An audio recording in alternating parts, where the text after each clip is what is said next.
Pessoal, me conta um negócio. A aula passada foi muito pesada? Aquele programa para calcular os Fibonacci lá, ou vocês só conseguiram acompanhar numa boa?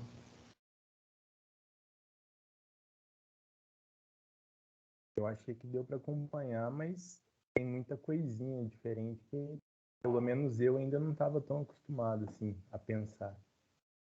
O fato de quando você usa uma instrução que te permite controle de fluxo, você tem que pensar ao contrário do que você pensa num programa em C, é bem chato, não é? Isso, é meio Professor. diferente. Oi? Não, desmutei sem querer. Ah, tudo bem. Bom, o que a gente tem que fazer é usar um monte aquilo até que a gente acostuma, certo? É por isso que a gente fica escrevendo esses programas. Hoje, o que eu queria fazer com vocês era o seguinte: eu queria ver como é que funcionam as instruções de carregar, de ler dados da memória, de escrever dados da memória. Eu sei que a gente já usou elas, mas o plano é estudar elas em detalhes hoje. E a gente vai fazer acesso indexado na memória, trabalhar com arrays em assembly. E aí, para isso, a gente vai precisar de estrutura de controle de fluxo e seleção. Então, a gente vai treinar o que a gente fez na aula passada de novo. Pode ser?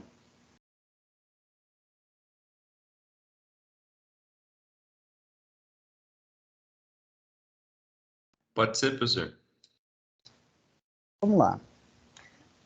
Gente, eu tô sem a minha mesa digitalizadora aqui, então eu vou ter que escrever tudo hoje. Vocês viram no semestre passado o que era acesso à memória, certo? E que na arquitetura MIPS você tem basicamente dois jeitos só. Um é você ler da memória e outro é você escrever da memória. Para cada um deles, a gente tem três instruções. Tem o load word, o load word, load byte, load half, e para escrever na memória, o save word, save byte, save half. Vocês lembram disso? Se você vier aqui na ajuda, desculpa. O load word vai estar aqui, o load half vai estar aqui, e o load byte vai estar aqui. São só essas 6 instruções, pessoal. E na real, tu só usa mesmo, o grosso que você usa é o load word. O load byte você usa raramente. E o load half, honestamente, pessoal, eu nunca precisei dele num programa.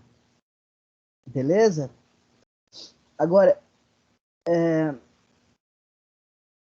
na aula passada, toda vez que a gente precisava ler ou escrever uma variável na memória, a gente tinha que usar ele, certo? Alguém tem alguma dúvida em relação ao load word e o save word? Se vocês não tiverem, eu não vou perder o tempo explicando isso como se fosse a OC1. Eu vou direto fazer os programas de indexação. Vocês preferem que a gente reexplique à medida que a gente for usando? O que vocês acham melhor? Acho que essa seria a melhor, professor. A melhor maneira, a decor que a gente usa. Então, beleza. Então, vamos fazer o seguinte, ó. Você tem o seguinte problema. Você quer... Deixa eu escrever aqui, ó. Não vai fazer o programa em C antes, a gente vai programar direto em assembly, tá? Eu quero que você leia 10 inteiros,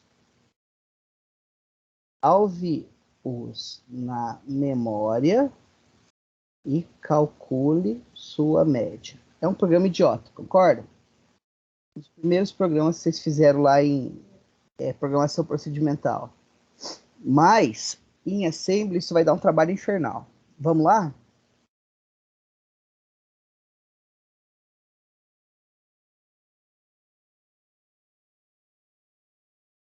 Programado de um jeito que não é o jeito mais eficiente, mas é o jeito que vai permitir a gente ver como é que a gente faz acesso indexado na memória.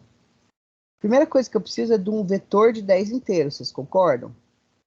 Onde eu vou salvar esses 10 inteiros. Então você cria um vetor, eu chamei ele de array, eu vou falar que ele é do tipo space 40. Por que isso?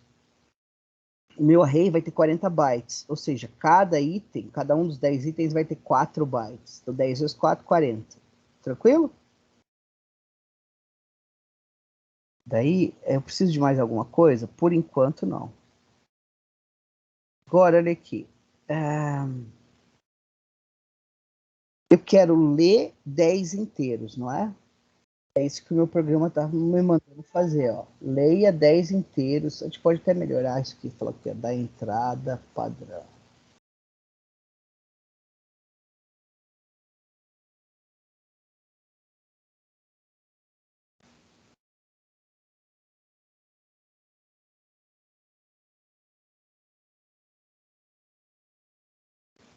Então, como é que a gente faz isso? A primeira coisa que a gente tem que fazer é um laço para poder ler 10 vezes. Ou então eu faço isso aqui, né? Ler o inteiro, o código para ler o inteiro vai ser add u.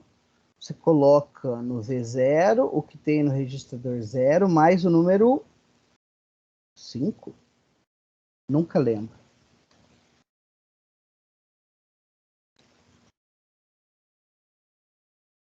Read integer é 5. Daí depois que a gente faz isso, a gente tem que dar o syscall. Eu posso fazer isso 10 vezes, ó.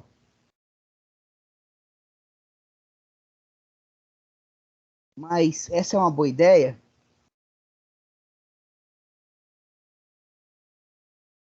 O que é uma solução mais inteligente? A gente fazer um laço aqui, certo? Eu sei que para ler o inteiro o que eu preciso é aquilo.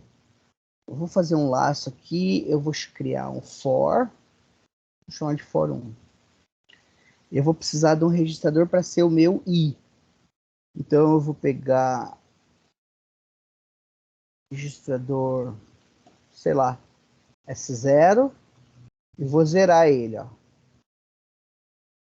E você pode pôr um comentário aqui para você, tipo assim, ó, i igual a 0. Tudo bem que ele não condiz com nenhum i existente no programa em C. Você só está te ajudando a saber que isso aí é o índice de um for.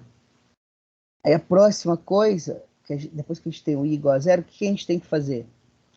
A gente precisa ter uma condição de parada, certo? Então, vai ser aqui, ó, branch if equal.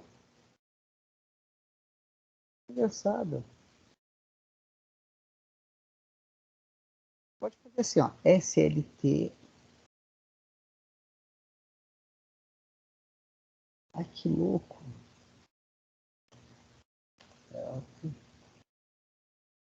quero mostrar para vocês uma outra instrução muito útil. SLTI. Em vez do segundo operando que está comparando ser um registrador, ele pode ser uma constante, tá vendo? É uma variante do SLT. Eu vou usar o SLTI, aí eu vou usar um registrador de guarda, de flag, e eu vou comparar quem?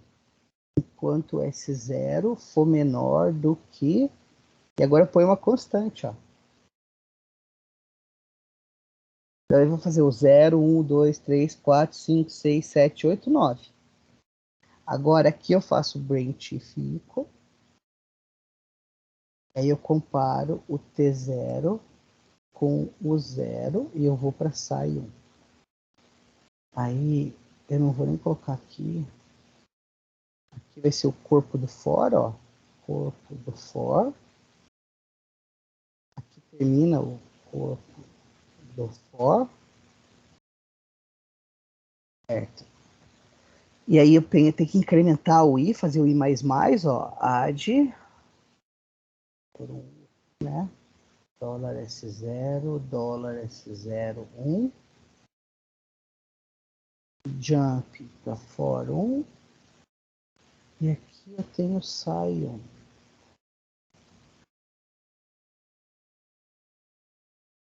E esse é o nosso for, concordam? Alguma dúvida em relação a esse código? Foi o que a gente fez na aula passada. Novidade aqui é que eu usei o STLI em vez do STL. Vocês estão me ouvindo? Sim, sim. Sim. Então, olha, na linha 15, eu crio o meu indexador, a variável que vai controlar o número de iterações que o meu for vai ter. Na linha 16, eu seto um flag, um registrador de flag, que é no caso que é o T0, para 0 ou 1, dependendo se o indexador é menor ou não que 10. Essa instrução é muito útil, porque ela me permite fazer essa comparação com uma variável constante, com um operando constante na própria instrução, o que me poupa o trabalho de ter que colocar a constante 10 no registrador. Aí depois eu testo. Enquanto essa condição for verdadeira, o T0 vai ter 1. Então eu não faço nada. Quando o T0 for 0, ou seja, quando o S0 for menor que 10, não for menor que 10, daí eu pulo para saio e saio do for. Senão eu estou executando for aqui. Aqui não tem nenhuma novidade. Agora é que vem a novidade. Ó. A primeira coisa que você vai fazer é ler o inteiro. Depois que eu li o inteiro, ele vai estar em V0, não é? E agora eu quero salvar ele na memória. Como que eu faço isso? Primeira coisa que você precisa fazer aqui, ó, é antes de tudo isso, antes do for, né? Eu vou pegar e colocar num registrador qualquer, tipo S7, o endereço da primeiro byte do meu array. Agora eu tenho ele, o que eu vou fazer é isso aqui, ó.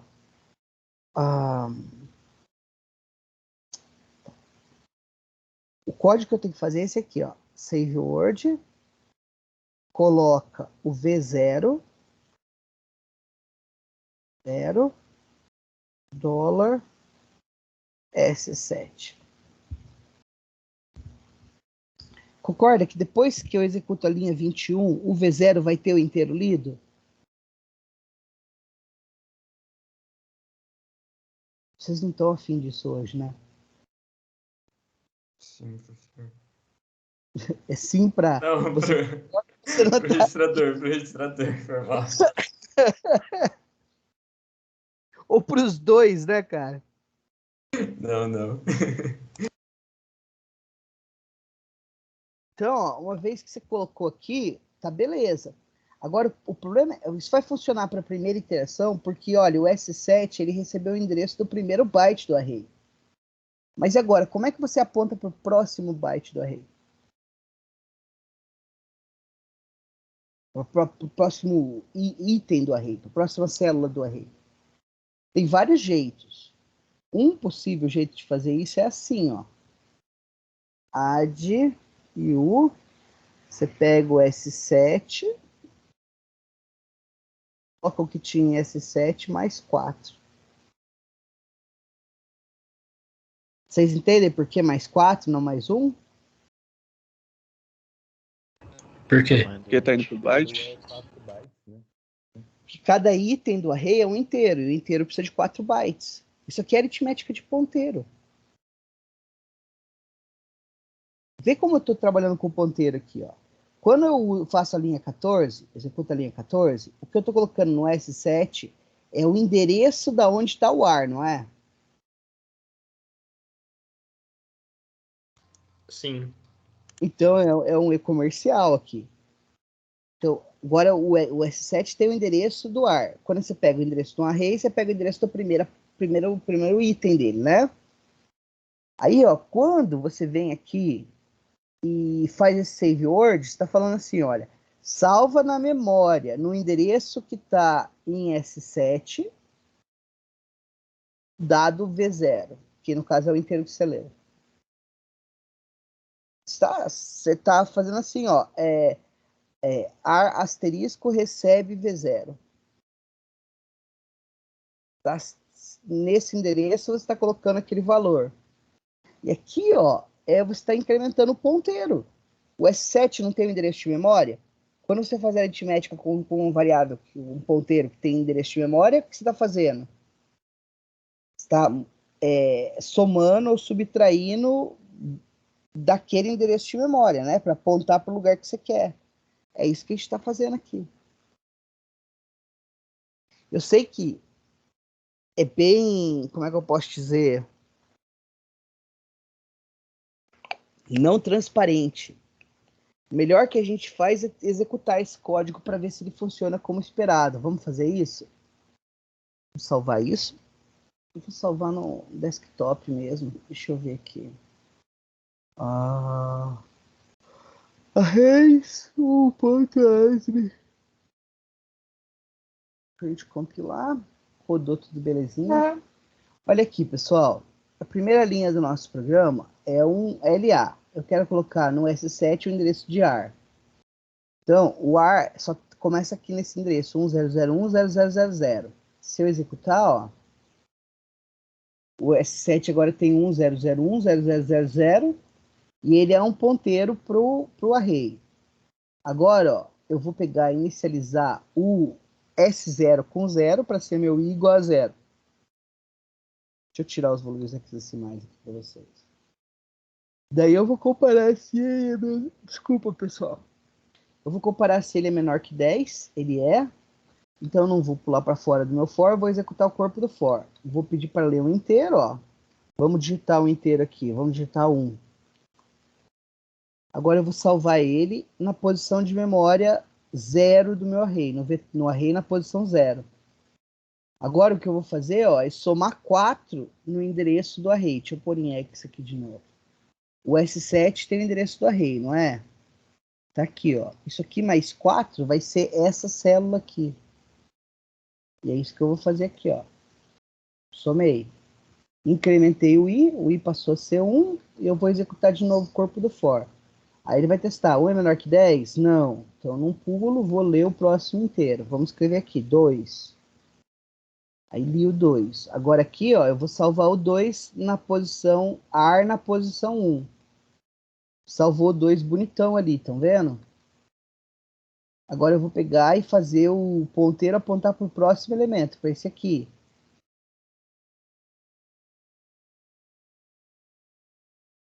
E aí, incremento I. Desculpa, teste se o I é menor que 10. Se não for, eu não faço nada. Se o I for menor que 10, se for, eu não faço nada e executo o corpo.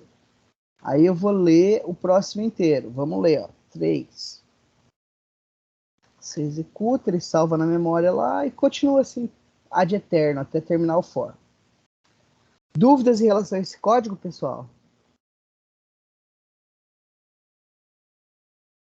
Não, até agora tá bem de boa. Tá bem de boa, né? Então, agora, próximo passo.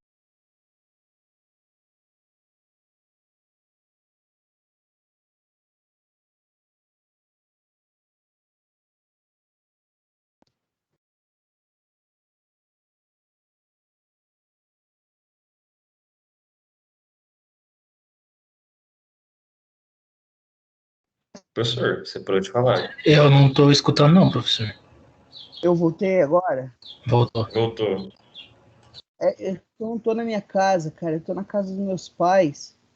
E a gravação, a internet aqui não é uma maravilha, não. Daí eu acho que deu uma desconectada.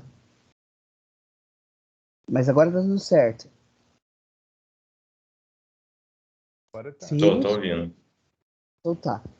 Então, daí, ó, o ideal para a gente calcular a média aqui seria a gente acumular os valores de N que a gente está lendo, né?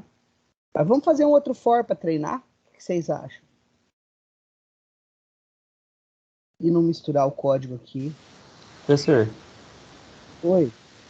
na hora que você estava rodando o código, essa parte do SW aí, o que seria o S7 lá estava como S23, é normal? Olha aqui, ó. Deixa eu mostrar aqui para você. Você tá vendo aí minha tela, né?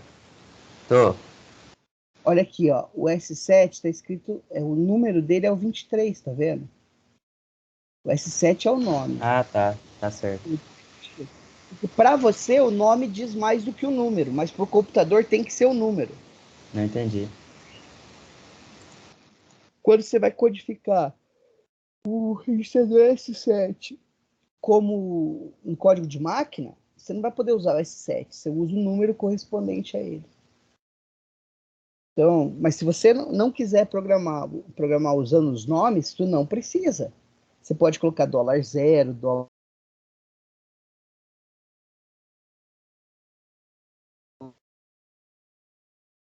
dólar 23. Pega esse aqui, ó, S000, a mesma coisa que 1600. É o que ele faz, ó, 1600. Esse aqui, ó, 816, ele vai colocar o dólar 8, dólar 16. Para o computador, o nome que você deu para o registrador não tem o menor significado. Tudo que importa é o número dele. O nome é para você se organizar como programador. Beleza? Beleza. Então tá. Então aqui, agora o que a gente vai fazer é criar um segundo loop que vai ler todo o array, acumular os valores lidos e daí dividir pelo número de elementos do array depois. E calcula a média, certo? Então vamos criar um segundo for, mas não vamos fazer um for agora. Se a gente fizesse com um do while, o que vocês acham? Aqui, ó. Não tenho nem ideia de como. O while é assim, não é? Do. E no final você testa o while e aí uma condição aqui. Qual que vai ser a condição?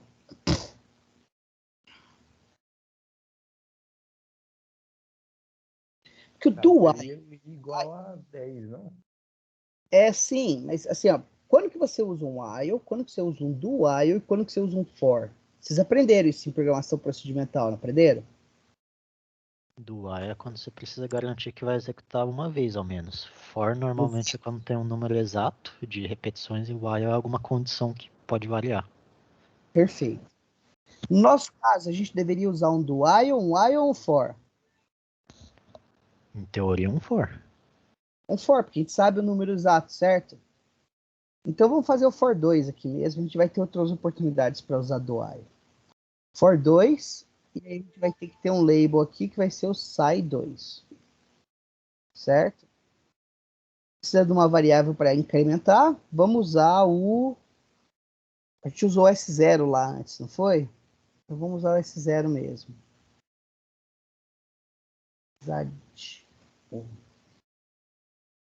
Dólar zero, dólar zero.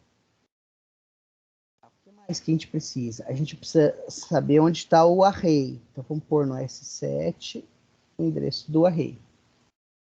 E agora a gente pode... A gente faz o quê? A gente testa se esse cara é menor que 10. Então a gente usa o SLT I.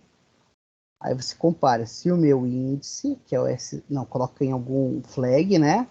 Se o meu índice, que é o S0, for menor do que o meu número de elementos que tem no meu array. Enquanto não for, você vai executar o corpo do for. Se não, você salta para fora do for. E aí eu vou comparar quem? O T0, que é o meu registrador de flag, com o registrador 0. Se eles forem iguais, você vai para SCI2. Se não, aqui é o corpo do for.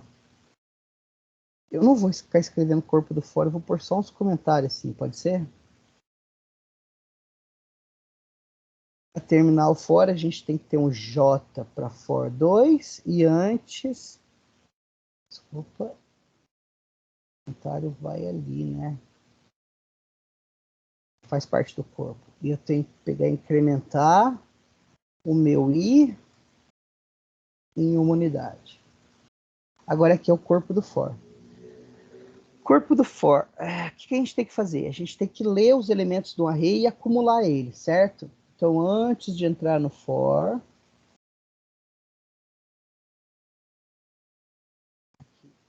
você vai pegar e criar um registrador de acumulador. Vamos chamar ele de... Vamos usar S6.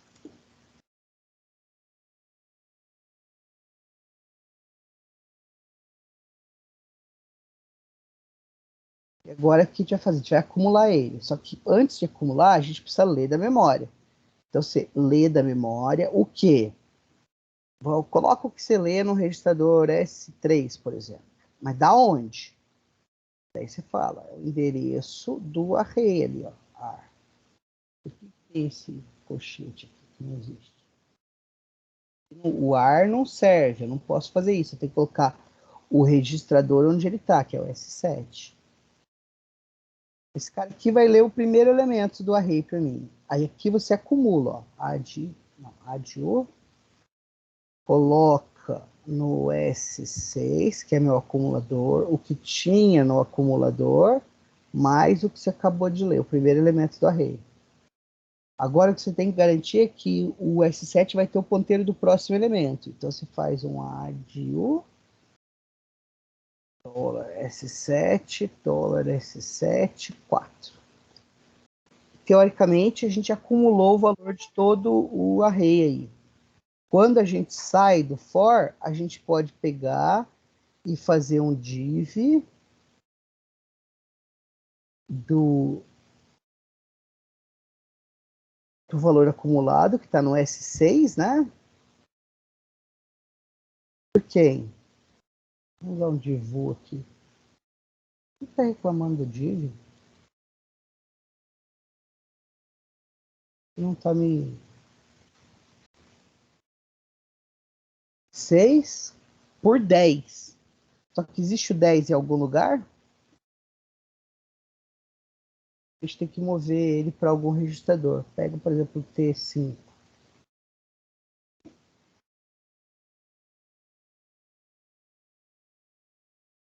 E aí a gente vai fazer move from low.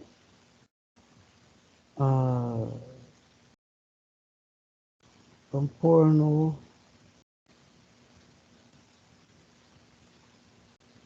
A0.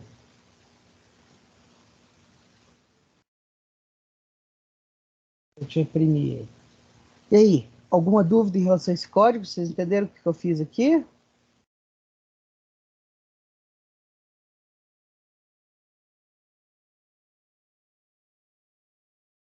Começa o nosso segundo for, né? Peguei o ponteiro do array, zerei um registrador onde eu vou acumular os meus valores. Depois, ó, eu zero o meu registrador de índice e eu testo. O 0 é menor que 10, enquanto for, isso aqui vai receber 1. E aí eu não pulo para cá, eu executo o corpo. O corpo está mandando ler o dado que está nesse endereço de memória, que é o primeiro índice do primeiro elemento do array, e colocar no S3. Daí eu estou acumulando o S3 com o que já tinha no acumulador. Na primeira iteração, o acumulador tem 0, então vai ser o próprio S3.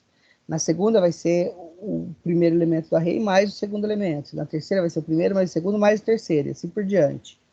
Esse cara aqui aponta o ponteiro do vetor para apontar para o próximo elemento.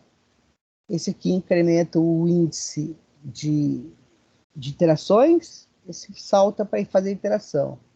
Uma vez que eu sair, eu coloco 10 num registrador temporário qualquer, divido o acumulador por 10 e movo para o A0.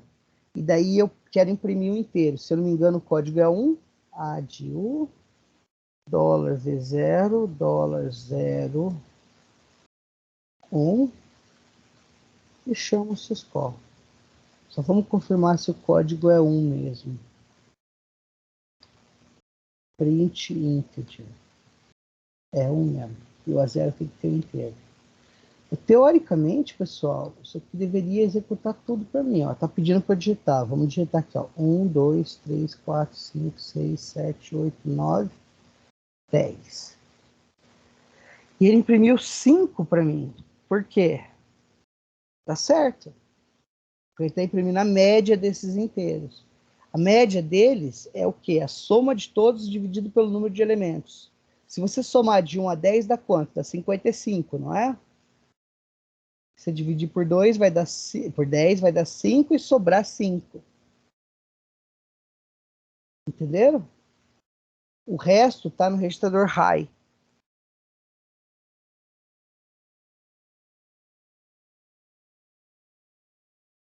Dúvidas, seres? Tudo tranquilo. Ele tá tranquilo. Tá. Em relação ao acesso de memória, basicamente é isso que vocês têm que se preocupar. Quando você aloca um array ou Aqui vai um negócio legal. Quando você aloca um array ou uma estrutura de dados na memória, ela vai existir sequencialmente. Como que você acessa essas estruturas de dados na memória? Através de aritmética de ponteiro. Você não tem nada mais mais sofisticado que a aritmética de ponteiro para fazer isso. Lembra, você está trabalhando num nível muito fundamental, muito próximo do hardware, certo? Quando você programa em Assembly. Imagina que você tivesse uma estrutura de dados... acho que não vou falar disso, não. Nas minhas transparências tem várias estruturas de dados e como que você codifica elas para segmentos de dados, tá? O que eu queria sugerir para vocês agora...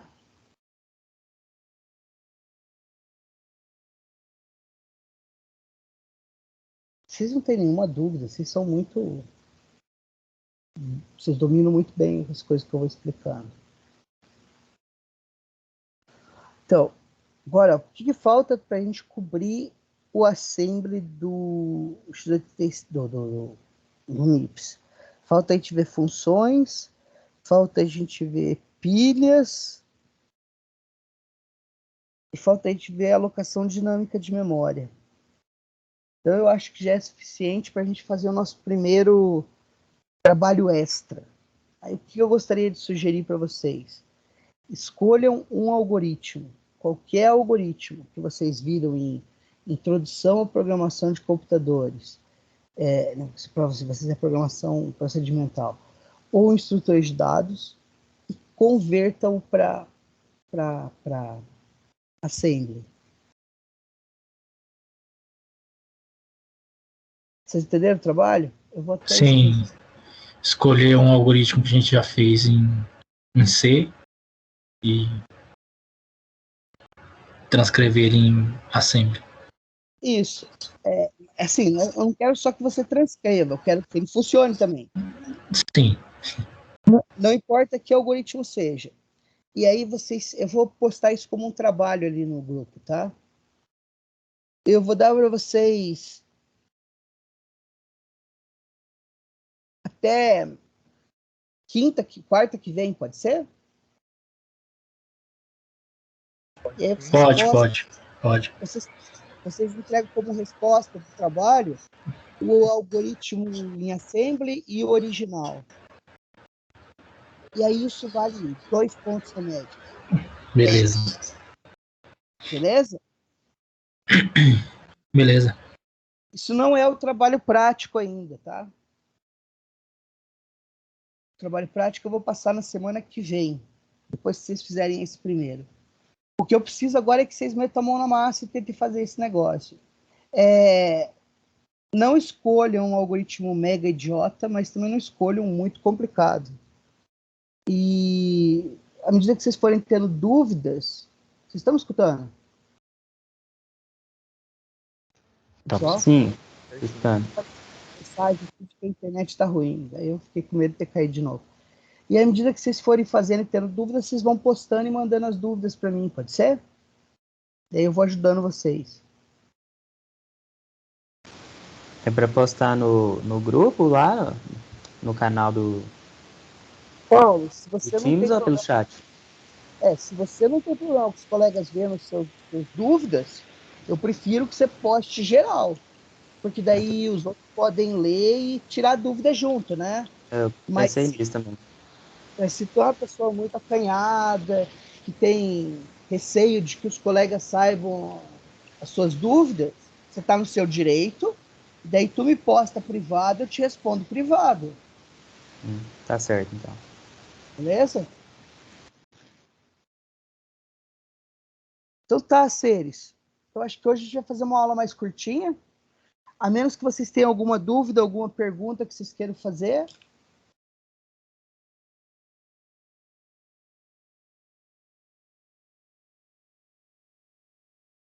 Silêncio. Pra mim tá normal, tá legal. Então, assim, ó, não tem muito segredo em relação a acesso à memória e fazer acesso indexado à memória. O que vocês precisam fazer é programa.